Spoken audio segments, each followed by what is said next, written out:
Welcome to today's session about smart contract secure development. The Crypto Valley Association was founded in 2017 to further blockchain adoption in Switzerland and focus on the Swiss Crypto Valley. In the meantime, in the last 5 years, we have grown into a global community of blockchain-based experts, including 6 working groups. Today, we're here with the Cybersecurity Working Group, and our mission is to increase trust in blockchain-based solutions by sharing the know-how that we have as experts and allow companies and people worldwide to build on that know-how and build smart and secure solutions. Thanks to the team who we have here, we have added yet another building block around smart contract secure development. And without further ado, I would like to hand over to Emily. Thank you very much, Marcus, and thank you everyone for joining. So my name is Emilia Raffo, and I'll be your moderator tonight. So before introducing the panelists, I will quickly introduce myself. I'm the head of sales of Chain Security. We are a tier 1 blockchain cybersecurity company, and we focus mostly on smart contract audits, especially for the large and complex DeFi projects. You might know some of our long-term clients like MakerDAO, Compound, Curve, Yearn, and so on. So I think I'm not going to surprise anyone by saying that there is a lot of risk and a lot of money at stake in DeFi. As you can read in this amazing paper we just published, there is 21 billion USD that have been caused in damages by attacks in the DeFi space. So this is huge, and it's of tremendous importance to make more secure code and to basically create those guidelines. And this is why we're here today. What's noteworthy is that Chain Security, as an auditing firm, we come at the end of the development process. And although you can trust your auditor to identify most vulnerabilities in your code, you cannot expect them to radically transform low-quality code with a poorly designed architecture into a DeFi piece of art. And this is where today's discussion comes in. There's a huge need in the DeFi space for standards for the secure development of smart contracts. And this is what our awesome panelists are going to be talking about and have been working on these past months. So the paper has actually been released a few minutes ago. I think the link is in the chat. You can also find it on the website of the Crypto Valley Association. So feel free to give it a read. It's extremely well written, and it's extremely useful if you're thinking of developing a DeFi application or a Web3 application in general. So we will give you an overview of that paper, and then afterwards we'll have a long Q&A where we will answer all your questions. So before I introduce the panelists and kick off the event, I'd like to run a quick survey of the audience. I'm going to ask you 3 questions, and I'm going to ask you to raise your hand virtually if this applies to you. So my first question, I'd like to ask you to raise your hand if you are an IT professional. So if you are a researcher, developer, technical project manager. So if you're an IT professional. And I don't know how to see who raises their hand. I need to click on participants. Oh, here. All right. So we have 9 hands that are raised out of 39 attendees. 10 hands, 9. Someone doesn't know in which category they are. All right. So we do have quite a lot of IT professionals. Could you raise your hand if you work in the blockchain or DLT space? Also, 11, 12 people work in the DLT space. Okay, very cool. And then third and last question, could you raise your hand if you are an IT professional working in the DLT space? So if you're typically a Web3 developer or... All right. Oh, okay. Good. So we have a very focused audience. We have 11 people who are IT professionals in the Web3 space, in the blockchain space. So I think that's very good, and I hope it's going to be very useful for you guys. So as you can see, we also have a lot of people who are non-technical, like me. So feel free to ask your questions, even if these are non-technical questions. If you think this is an easy question or a stupid question or whatever, please ask it, because maybe someone else is wondering the same thing and they're not going to dare to ask the question. All right, so thanks for participating in the survey. You can already start dropping actually your questions in there. And I think there is a difference between the chat and the Q&A. Is that right, Nikki? Yes, so you can see on the bottom left, there is the chat and the Q&A. Please ask your questions in the Q&A because in the chat, we might miss them. And you can start dropping your questions now and we'll get to them at the end of the presentation. All right, so enough with the technicalities. I'm now going to introduce you to our brilliant panelists. So we have Ognian Marek, who's a senior researcher at Definity with a focus on formal verification. Ognian got his PhD from ETH Zurich, and his thesis was titled Formal Verification of Fault-Tolerant Systems. Before working at Definity, you worked at Digital Assets on the design, implementation, and verification of distributed commit protocol. And that makes you a true expert of the topic of today. So thank you so much for joining and welcome to you. Next, next we have Sebastian Banescu from QuantStamp. For information, QuantStamp is also an auditing firm like Chain Security, but rest assured, we're very friendly competitors, and I'm glad to have him join today. Sebastian, you are a senior research engineer and QuantStamp's managing director in Germany. You wrote your PhD at the Technical University of Munich in the field of cybersecurity, but more precisely, it was titled Characterizing the Strength of Software Obfuscation Against Automated Attacks. Thank you for sharing your expertise with us today, Sebastian. Thank you for the intro. And last but not least, we have Thilo Weghorn, the cybersecurity consultant for Swisscom. Thilo, you have done cybersecurity research both in the private sector for major banks like Credit Suisse, but also in the academic sector at ETH Zurich, where you wrote your PhD thesis in the field of cybersecurity, and namely around DDoS attack prevention and RBAC and ABAC policies, which are actually some of the key topics of today, you will see.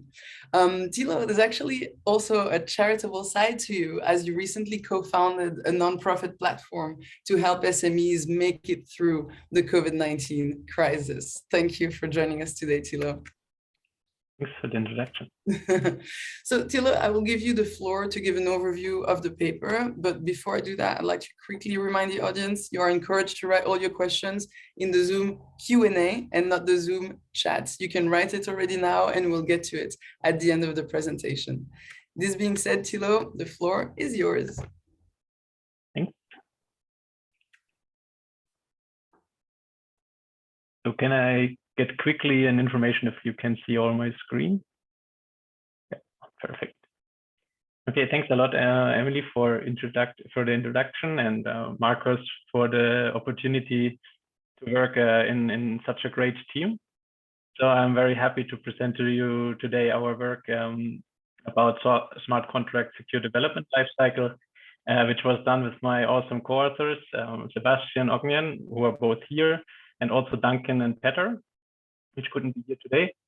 But I'm very happy to present you now the result of a 1 year's work. It's done in the security working group, like Marcus mentioned in the beginning. And it was a lot of fun, often next to our work and our professional life. And yeah, I think it's a very interesting paper, especially if you are into secure development and you're a security engineer, as we heard in the beginning, that there are some IT professionals here, and you're interested in like how to improve smart contract development and make it more secure. Maybe quickly, like Emily already mentioned it, the motivation behind this paper is, as you can see, for example, on this Slowmist website, you see that there nowadays, like last week, there was already $25 billion of money which was lost due to hacks in different blockchains or public ledger technologies. And the reason for that is that as you all know, the blockchains got more and more traction. The prices went up over the years, and it gets more and more interesting for hackers to attack these kinds of smart contract environments and try to extract money from it. And the advantage of the hackers at the moment is that it's a very new industry, a very new environment. It's very fast moving and innovative, but for that it's also a bit immature. So there are not as established development procedures as we have it in more established software development areas. And for that, it also leads to more bugs, which the hackers can, and vulnerabilities, which the hacker can then use. In this work, we want to do a high level overview. We don't go too much into technical details.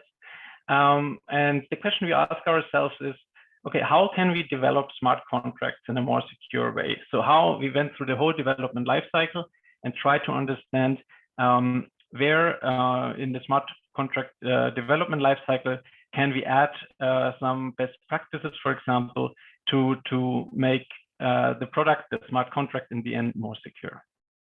And a well-known picture or well-known graphic of this development lifecycle for software is given here, for example. As you can see, it's an iterative process. So it starts with the initial phase where you plan what kind of software you want to develop. And from there, you define requirements your software should fulfill in the end. And then you make a design. And after you made the design, you implement it. At least that's what's best practice. And after implementation, or even during implementation, you should do testing to verify that the functionality you implemented, the software you implemented, actually works as intended on some examples. And with these tests, you can do evaluations, you make more complicated tests, system tests. And from then on, you go again in the cycle. Maybe you identified some problems, some things didn't work as planned, and then you readjust your planning. You maybe add new requirements, and the cycle begins again until you developed a functioning product and you can deploy it or give it to your customers. But even after you gave it or deployed it to your customers, it doesn't mean that the product is completely finished. We all know that there are updates which we have to install to ensure security regularly for the browser or for other things. And there's already a key difference with smart contracts, because once they are deployed, it's very difficult to upgrade them or to change them. And so what we did, we started looking at this normal software development lifecycle, as smart contracts are also software, and looked at each of the stages and try to understand a bit better how can we give best practices, for example, in the first stage, where we looked into the setting and framework, and we provided a new framework. It's as you can see, it's a list, so it's not important that you see the details. The details are in the paper, but we developed a framework which is similar, for example, as the NIST framework, where there are different areas, different categories, like the data model or the platform you are developing on. And there's a set of questions you can ask yourself in the beginning of the project. What does this platform I'm using, like, how is time measured there? Or how is data stored in this platform? And depending on the answers of these questions, you already get hints and requirements how your smart contract has to be developed, or what's important to keep in mind. And after you went through this this framework, the next thing is you define a design of your contract. So normally you start to define requirements. So we gave some standard requirements in smart contracts, which are usually commonly looked at. And you look into access control. For example, you define who can access what in your smart contracts. And also with smart contracts, there are new challenges, there are new threats. And therefore, usually you can do a threat modeling and look, okay, what kind of, for example, malicious smart contracts could interact with my smart contract. And in the next stage, you go into the implementation phase. I hope you can actually see that because I have my screen here. So there's the implementation phase. And there we talk about common pitfalls you can have during the implementation. And we look into how to do reproducible builds and what are best practice resources. So like what kind of smart contracts can you leverage which are already built, which may be already audited, which you can be sure that they are working well, and you can add them into your implementation cycle. Lastly, you look into quality insurance. So there our experts from Quantstamp and Chain Security come in. So usually first you do testing, you try out. So there it's also interesting. I mean, you don't want to do tests in a productive environment. You don't want to do tests on the blockchain already. So you want to do it maybe offline. Then you can use formal methods like static analyzers, which are developed and which are also used by these auditors. And you can make a proper audit before you deploy your smart contract to be sure that you don't miss any clear vulnerabilities, and also to give the users of your smart contract or your customers later the confidence by publishing the audit that the product you produce is actually secure against vulnerabilities. And lastly, then you deploy the contract. And now with deploying of smart contracts, you might have, depending on the platform you're using, you might have problems to change the contract afterwards or to make updates. So what you can do, you can at least monitor it, and you can get alerts if something's going wrong and react to it much faster. And it's then also very helpful to define incident response plans before, like to define, okay, in case something goes wrong, how do we react? What do we do? Like maybe do we do a hard fork? What are the options we have actually to react as fast as possible and to avoid that you have these huge hacks, which we mentioned in the beginning. And lastly, I mean, some platforms also allow you actually to upgrade smart contracts. So this is also something which you could keep in mind in the beginning to be sure that even if something goes wrong, you can fix it afterwards. And with this, with this short introduction, I hope I could make you excited about reading this paper and this work. We are very happy that you're publishing it today. And yeah, I would like to give back to Emily and start maybe the Q&A session. Thanks a lot. Thanks a lot, Thilo. That was a great summary. Of course, there's so much more that we're gonna dig into. Just a reminder, if someone just joined, you can ask all your questions in the Q&A, and we'll get to them as soon as we can. Before we move to the Q&A, I actually had some questions I wanted to ask. So in the paper, you mentioned that DLT platforms themselves often have properties that are complicated and poorly understood. Maybe I'm going to ask this question to Ognian. What are these properties, and how could developers become more aware of those fundamental properties of DLTs that they're building on? Yes. So I guess you could ask sort of like what is kind of the difference between regular programming and programming against a DLT, a blockchain, or anything like that. So in general, blockchains and DLTs are fairly complicated systems. So writing an application against one is often more difficult than writing an application against just a centralized database or something like that. Like generally how you would write a web application will have maybe a database in the background and some kind of web server and maybe some JavaScript in the front end. Whereas here you have a whole distributed system usually that your application is running against your smart contract. So I think there isn't a very simple answer in terms of these are the three things that you need to look at. But what we did try to do in the paper is collect a list of questions that help you understand your platform better, and that can help you inform you about things that you need to do with your smart contract, things that you need to take into account when programming, when actually not just programming, but even when designing your smart contract, even when coming up with requirements. It could be the case that for some reason, you might want to choose Ethereum because it's the most popular platform. You might want to choose a different platform for a different reason.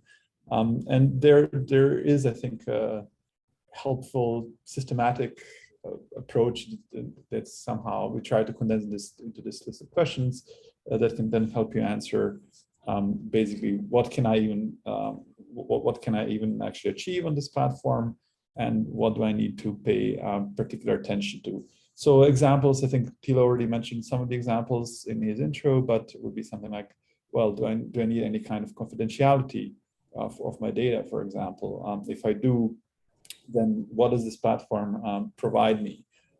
What are the trust assumptions of the platform? Are there any concurrency issues with the platform, or how do I do authentication? How do I do authorization? Can I upgrade things, and so on and so forth? So I think it'd be a bit too long to go into the list of detailed questions, but these are the kind of things that we try to capture. All right, thank you. Yeah, so the platform really does influence the security. So it doesn't, I think it was not just the security, but I think the idea is a little bit that it can also influence what you can actually get out of your smart contract. So there's this interplay between, normally you would come up with an idea of what you want to build, but what the platform provides can actually shape what you are able to achieve, at least, especially if you want security, yes. Thank you. Thanks a lot.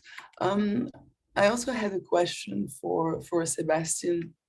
So in Web3, does security only mean that you should write proper code, or are there other steps that must be taken by smart contract developers to really reach this golden standard?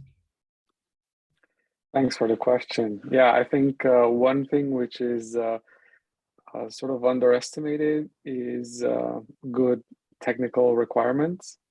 So in my opinion, if you don't have good technical requirements and you go live with a smart contract or a platform, basically you have something like code is law, right? Because like you cannot clearly claim after a hack, well, I did not intend for that to happen, because you didn't have any documentation, right? So if you don't write good documentation, you're in a pretty bad place when it comes to what might happen after a hack, right? What you could do. So good documentation also helps auditors like us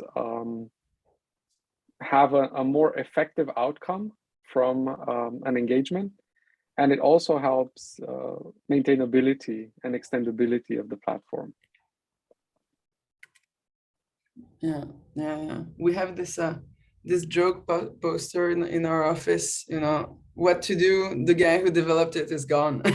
So yeah, it's really important. Yeah, I agree. And for auditors, it's really important for other people to understand your code. If you don't understand the intentions, then yeah, for sure. totally. Yeah, totally agree. All right, thanks a lot, Sebastian.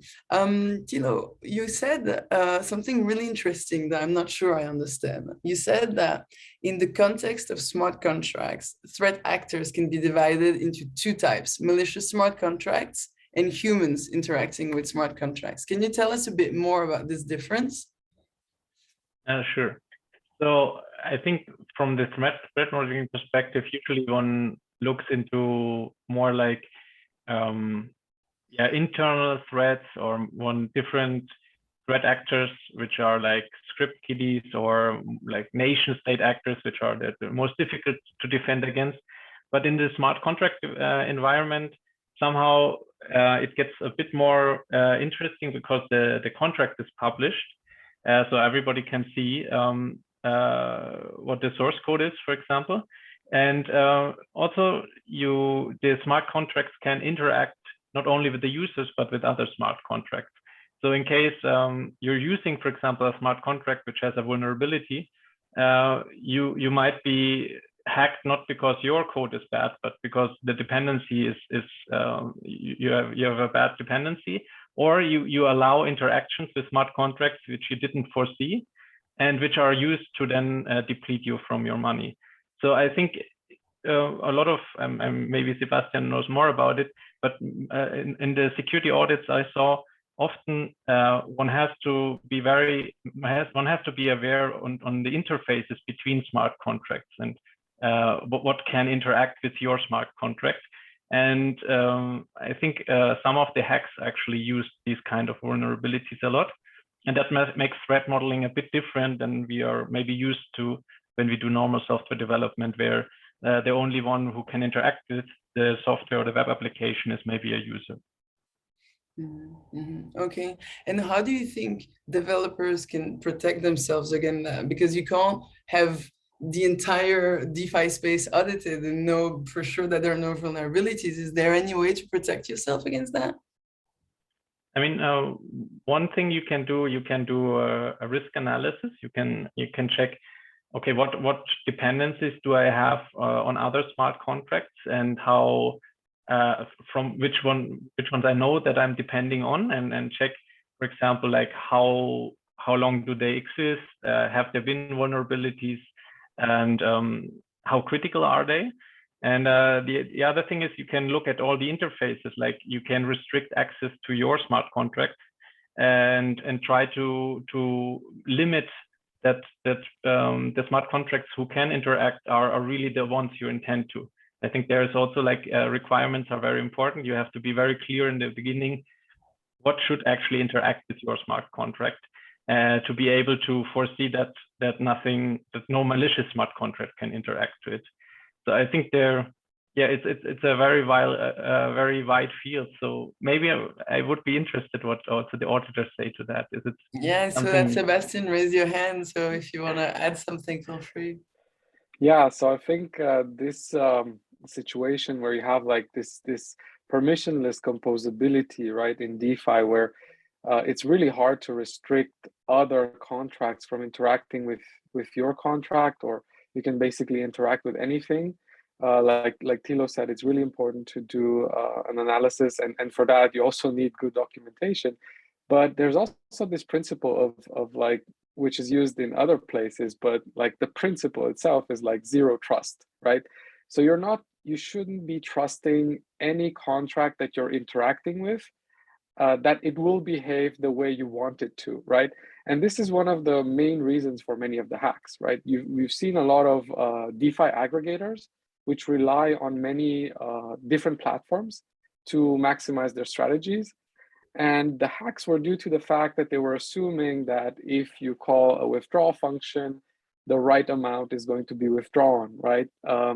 And they didn't have any check on the return values of the withdrawal function, for instance, to see if the amount is too low, maybe revert, right? So those kind of things, like you should always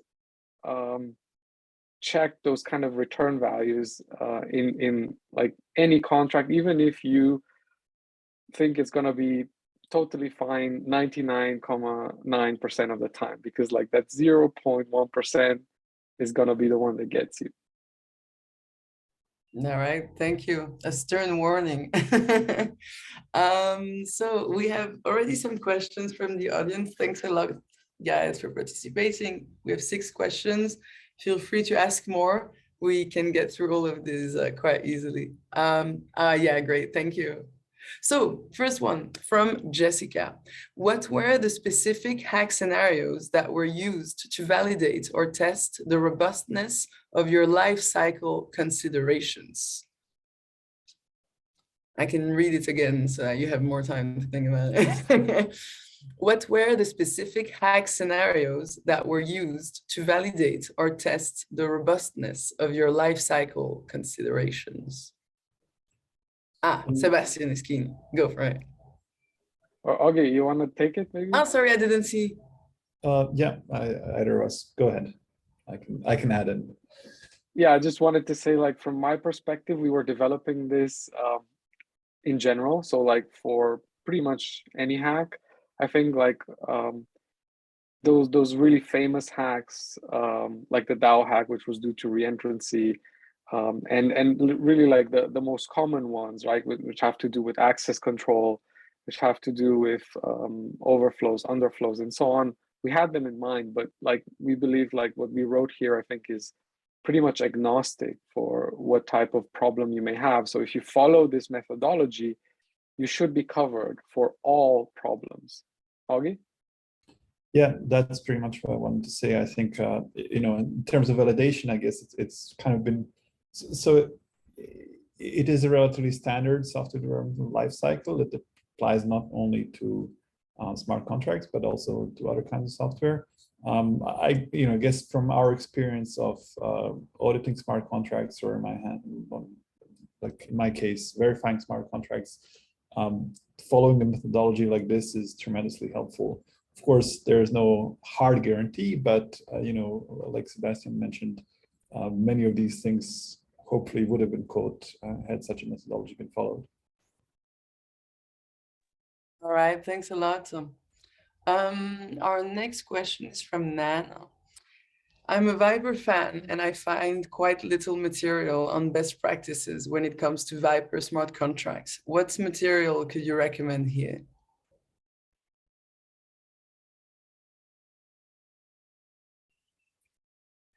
I think again, Sebastian wants to go. So like, indeed, there's so little material when it comes to Viper, and the resource that I find myself using pretty much all the time are just the Viper docs, because they're like the most comprehensive one that is out there. They do have like best practices embedded in there. And in addition to that, one thing which I find useful is to look at some of the more famous DeFi platforms that use Viper, which like Curve, the Curve decentralized exchange, and also the Yearn protocol, right? Which have a few smart contracts which are fairly complex, implemented in Viper. They're really nicely commented. They have good documentation. So I think like those are some pretty good resources. Thank you. We have from anonymous attendee. What's more important, gas optimization or readability? I see that this makes you laugh. Both Onion and Sebastian. Onion, you wanna get this one? Yeah. Well, I guess since we're here trying to give guidelines for secure development of secure lifecycle, I guess we would go for the readability, I think, on all three of our sides. But obviously, I guess at some point it might make sense to optimize as much as you can. But I guess actually things like form methods then might come into handy, try and prove equivalence of things and so on. But that's pretty, it's pretty advanced stuff. So I would say when in doubt, go for readability. Is it always a trade-off? Do you always have to choose one or the other, or is there some way to maybe? I mean, often if you can make the code more concise, and simpler, it's better for both. So you can have a win-win situation. But I guess in some scenarios, you do kind of have to choose. Okay. Yeah, if I may just add one thing there, I guess it depends if you have freedom to change the API, right? Because if you can change sort of like the API and the architecture, you can code something more efficient. But sometimes, like after you deployed something and maybe you're upgrading some stuff in the background and you cannot have that freedom anymore, it's pretty difficult. Also, if you have like stuff in storage already, which is like at a certain layout, you cannot just change the layout anymore if you're upgrading. So yeah, that's pretty tough. Thank you. All right, our next question from Alessandro. Thank you for your presentation. Can you do a simple example of a smart contract monitor? What can I do when something goes wrong after the deployment?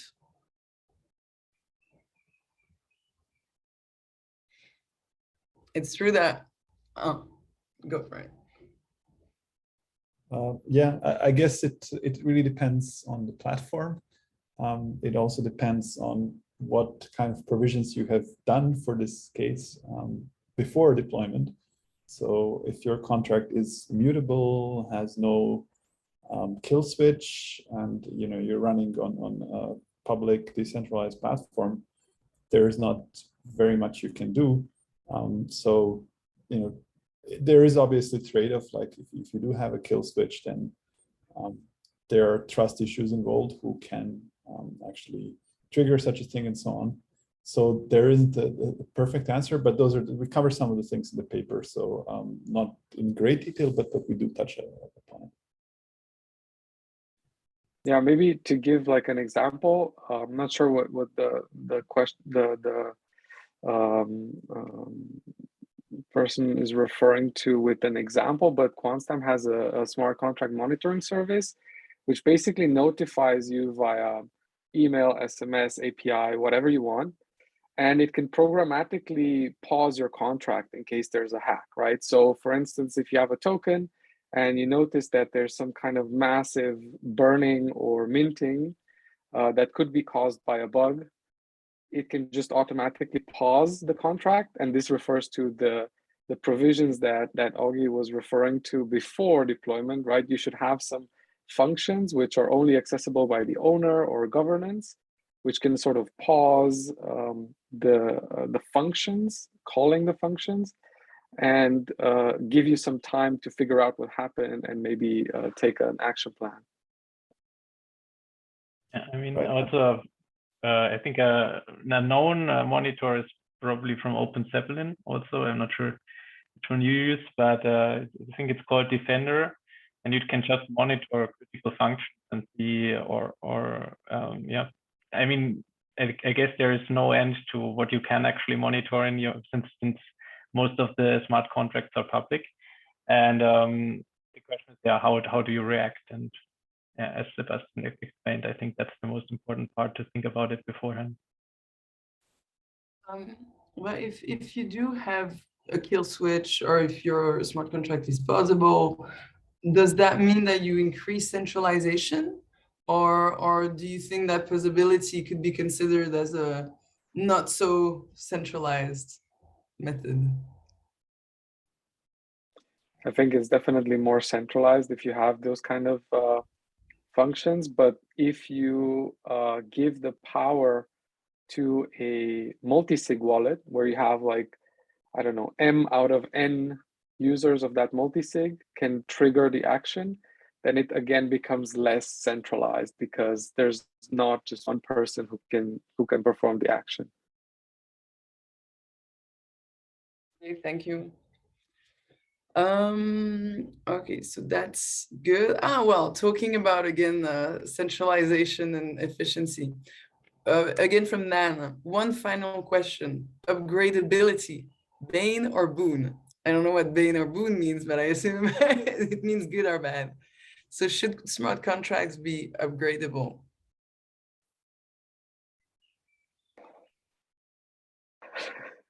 Agnan, go for it. Yeah. Well, okay. So, for example, Definity blockchain, you can upgrade smart contracts, or there is a possibility. I guess, you know, in Ethereum, it's also kind of possible through pointers, more or less. So upgrading your data. I think the question is I think that the trade-off is similar to what we just discussed with the kill switch, or like it introduces some form of centralization. Possibly even bigger, right? Depending on whether you can control how you can upgrade your smart contracts. If you can upgrade in an arbitrary way, and you know, there's a small number of people who can trigger that can you know, be have an even greater effect than just a kill switch that just stops the contract. So actually, one interesting thing I think we had at Definity right now is we're trying to come up with, or we will provide smart contract writers with a library for a DAO that kind of controls the smart contract, including the upgrade process.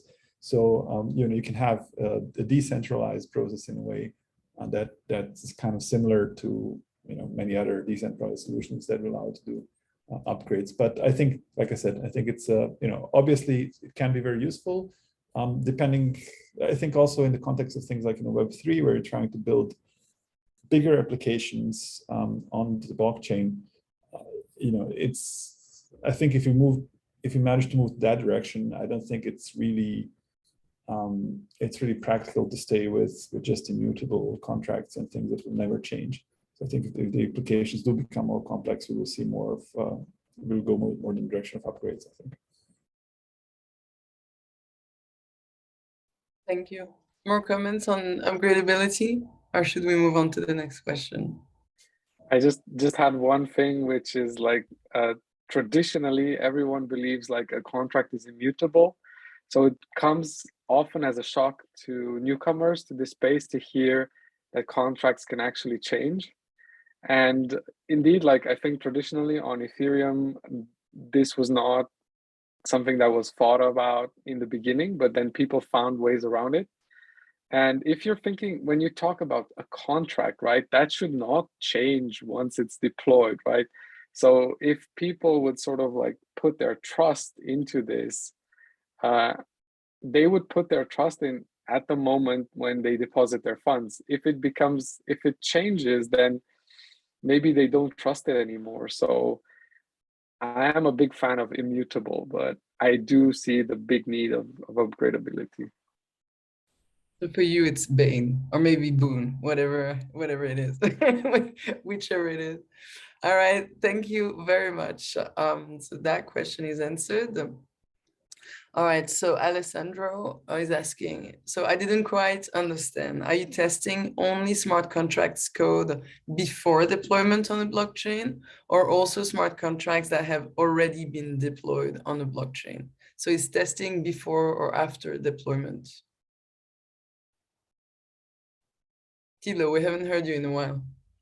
Yeah, actually, I wanted to think. So we were mainly looking at testing before deployment. So especially if you have immutable contracts, testing after, or at least I don't see really a use case where when you deployed an immutable contract that you tested afterwards.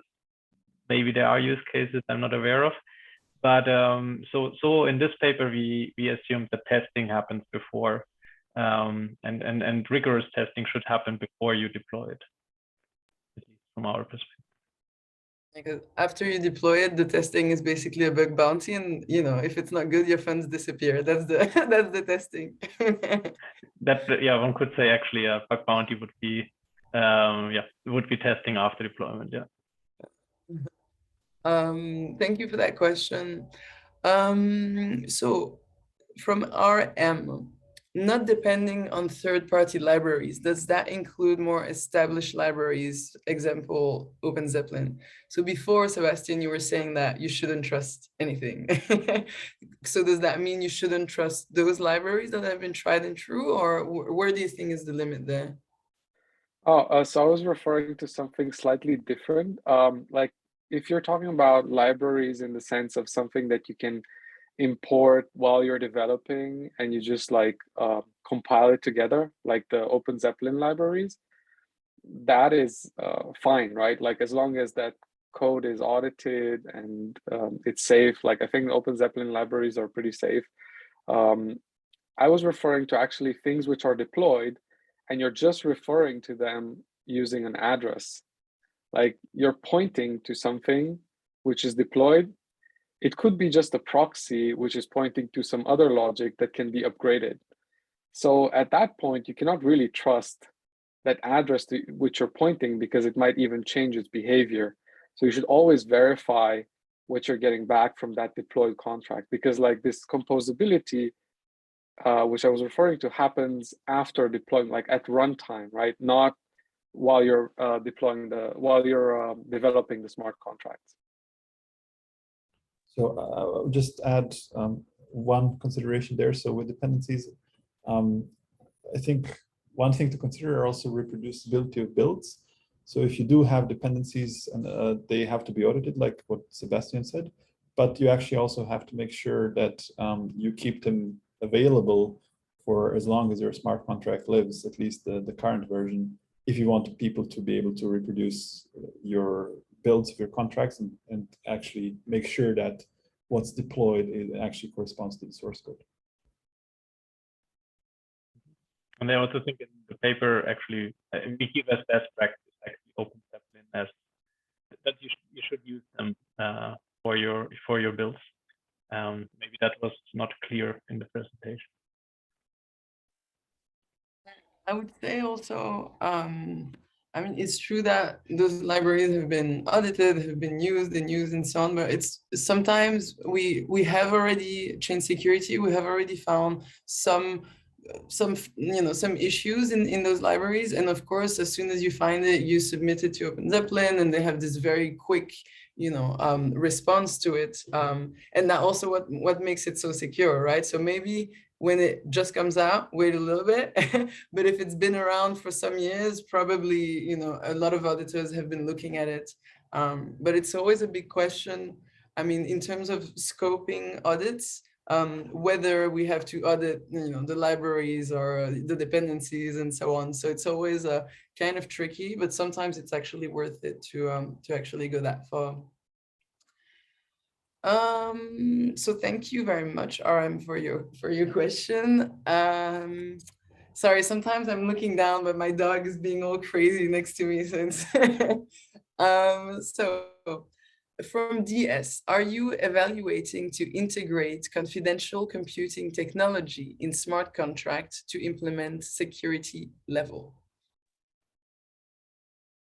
So it's mentioned in the paper. It's not we don't dive very deep into it, but one of the design guidelines is privacy. And for privacy, as you know, like most of the smart contracts are public, and this might be a problem because you might handle sensitive data, and you want to protect this data. And there are ideas out there. So there are these zero knowledge proof protocols and trusted execution environments, and they help with privacy. But I think there is still a lot to do in the future there. So it's touched upon, and I think it's a very interesting. I didn't quite understand what was meant by security levels. So if this is like the standard security level framework or something like that. So if whoever asked that, if they can explain a bit, then maybe you can answer that part too. Yeah, so DS, if you want to explain your question a bit more and give a bit more details about what you'd like us to answer exactly, and then we can come back to it very soon, actually, because there's only one more question after that. So feel free to ask more questions. We have 11 minutes left and one question left. I also have my questions, but it's always better if it comes from the audience and it's things that actually interest you. So from Eva, hello Eva. Once in production, is there any solution or tool to monitor the security issues? So I think this is what you mentioned, Sebastian, and also Open Zeppelin has their solution. And so then you can potentially trigger possibility. Or Thilo, you were even saying a hard fork could be the solution. I mean, it was in the past, but I guess it's not the preferred solution. I actually don't see. Do you see a possibility for a hack being big enough to trigger a hard fork? That seems very. The DAO hack. Yeah. Was big enough. Yeah. But I mean, at the time, it wasn't that much compared to what we have now. I mean, in the big DeFi protocols, we have north of 10 billions easy, and yeah, for a hack of the same size, we would never go back in time, right? So it's kind of funny to think what would be the threshold now to trigger that. Yeah, I don't think it's gonna happen anymore. Yeah, there's the market cap for some blockchains is too high. I think at the time probably it was way lower. So yeah. All right, so thank you, Eve, for your question. Is there more that we want to say on monitoring? All right. So I had a question for you, Thilo. So in the paper, you mentioned that access control is often a vector of attack, and you mentioned role-based access control, RBAC, and attribute-based access control, ABAC. Can you tell us a bit about these two models and how we can choose what's best for our Web3 application? Sure. I mean, it's a protection mechanism in the end. So role-based access control means that you define roles, and these roles have then permissions assigned to them. So that's more abstract what role-based access control tries to do. And you assign to each user, you assign roles. So for example, the managing role in smart contracts, I guess these roles are different, but you would give a manager role or engineering role, and then each of these roles has a set of permission assigned, like they can execute certain functions. And this was used since several decades now as a very good framework, because it has it's very easy to analyze and to audit, because you can look at these roles and say, yeah, who is assigned to which roles, and does it make sense? And then there's the more refined version, which is ABAC, so attribute-based. And there you don't really give roles anymore, but you look at the user attributes and the attributes what the user wants to access. For example, a user wants to access a database at 5 in the morning, and then the user should be, for example, an administrator, or should come from a certain location.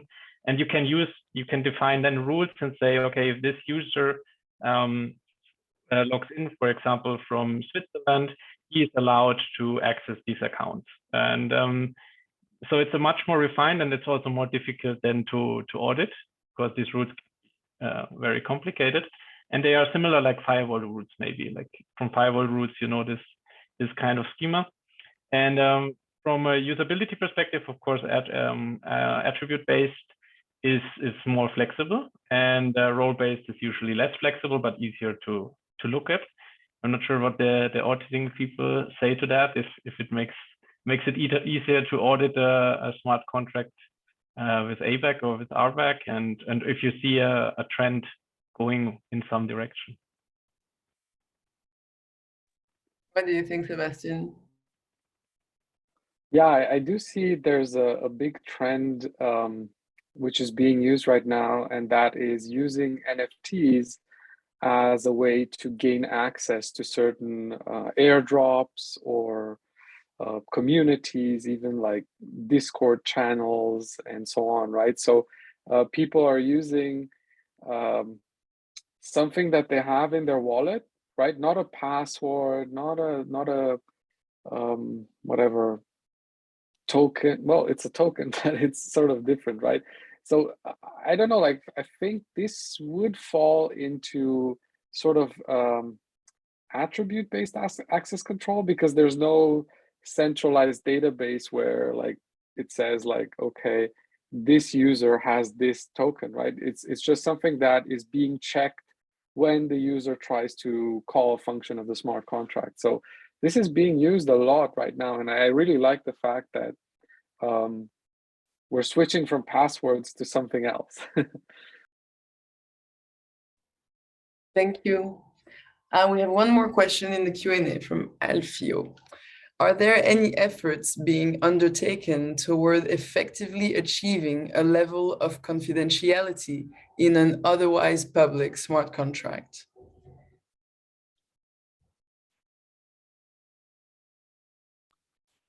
I think there's actually, go ahead, Sebastian.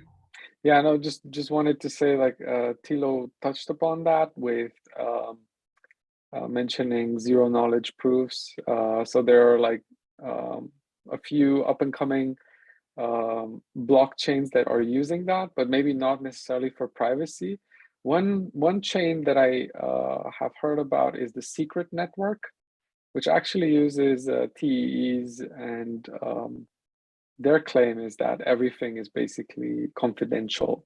So you cannot see amounts in someone's wallet or the amounts in transactions, which is pretty good, but the dependence on such hardware makes it slightly prohibitive for it to be to reach a super high level of decentralization as Ethereum or Definity or other blockchains, right? Which do not require such specialized hardware. Well, actually, one of the things that we are considering at Definity, and we are planning to try and support, are trusted execution environments. So where the nodes running the code would basically have to run it, so we would have evidence that they're running it inside of such an environment. Of course, this does push the trust somewhat to the hardware manufacturer, But it would be one step towards providing confidentiality. I guess both. So with a trusted execution environment, you could get confidentiality of both the code and the data. Whereas I guess with zero knowledge proofs, you would mostly go in the direction of data, but of course it's you have to, well, I guess normally there's some kind of trusted setup with zero knowledge proofs, but I think that the trust is not shifted to the hardware manufacturer. I guess for zero knowledge proofs, I mean, I'm not an expert there, but I could imagine since it takes more computational power, or you do the transaction if you want to do it privately. It's not as simple anymore as if you do it openly. And the zero knowledge proofs usually add some computation, and if your computation costs gas, maybe people are less willing to pay for this private. Right. I guess that's also the reason why Definity is going with trusted execution environments, because you can have, basically regular programs, and they will execute almost as fast as they do without one. Whereas with the zero knowledge proofs, the prices are, or the computational cost is very high. Thank you. And yeah, the privacy aspect is something that they touch upon in the section 3 design guidelines. You can see there's a section on privacy talking about trusted execution environments and ZKPs. So there's a bit to read in there. I really invite all of you, attendees to read that paper. It reads really well, very clear, and it really gives a lot of the info we discussed today and even more. So we have only 2 minutes until the end of that panel. So what I'd like to do maybe is to just ask each of you a closing statement, something that people should remember, something that maybe something actionable or something that developers can use or should remember as they leave this panel. Who wants to start? Drum roll. Maybe I can say something as I'm gonna remove that question. So as chain security, there's a lot of demand. I mean, Sebastian at Quantstamp, I'm sure you see the same thing. There is so much demand for smart contract audits, and all the auditors are completely backed up. They don't have availability for month and month. So as you are thinking about your life cycle there, think about the audit as the last stage of that cycle and plan it as you're planning the rest of your development, so that you get a chance to have an audit when you're done. Because then people come to us and they want an audit next week, but we're available next year, and that doesn't help. So this would be my advice for all developers out there. If you're thinking of developing something, think about booking your smart contract audit right away. Actually, that's a good tip. I think we even mentioned it that you should plan in advance to do your audits. And I think I can add to that. And I would, for me, like, since I'm more a theoretical guy, I would be happy that in the future, like, more formal verification is possible for smart contracts. So usually formal verification takes a long time, and smart contracts are limited in the development lifecycle when they are deployed. But I hope, like, maybe static analyzers or other formalization tools are getting more and more available, and they're already available. And I hope in the future that's going to increase and help. One thing that I wanted to say was, as opposed to, like, I know this space is really young and it moves fast, but as opposed to Web 2, where the motto is move fast and break things, here you should, like, try to move carefully, maybe slowly, and grow things, right? And build it, like, carefully, because any mistake could lead to massive losses of funds. So, like, the DAO hack was just 2 lines of code switched around, and most hacks are just 1 line of code, right? So yeah, move slower. Thank you. Yeah, I think from my side, the actionable thing to do would be to read the paper. But otherwise, I agree with everything that was said. I think, the standard methodologies do apply to smart contracts, but I think the challenges are even larger just because the extremely hostile, complicated and adversarial environment that they operate in. Thank you very much. So that's all the time we have for today. Thank you so much for the attendees and also to the awesome panelists and the writers of that paper, which is really good, which was really missing in the space. So I hope now that we're going to see better quality of code in the future DeFi protocol that, that are being developed. Thanks a lot, and see you soon at the next panel. Bye. Thank you. Bye. Thank you. Thank you. Bye-bye. Bye.